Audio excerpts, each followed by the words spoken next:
kwenye eneo ambalo labda aliishi marehemu baba yangu akafariki, kwa watoto 7.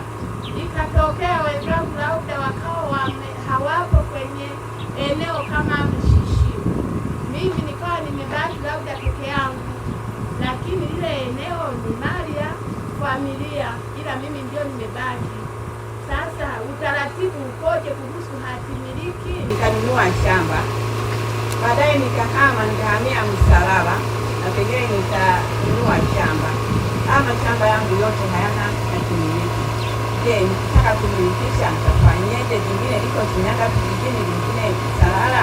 Utaratibu ni ule kwamba uongozi wako wa kijiji, majirani zako wakishathibitisha kwamba hili shamba ni la kwako, shamba ni la kwako, huo ulinunua kwa karatasi, kwa mdomo, kwa nini, sisi tunakumilikisha.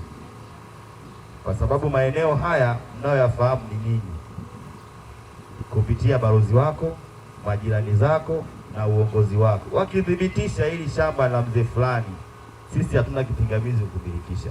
Lakini nitoe angalizo, kuanzia sasa hivi mmepata elimu hii, jitahidi kila kitu unachokifanya, hasa biashara, iwe ya kununua kiwanja, iwe kununua shamba, jitahidi iwe kwenye maandishi.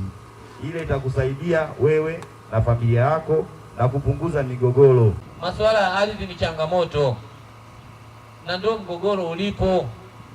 Masuala ukatili wa kijinsia yapo ya kutosha.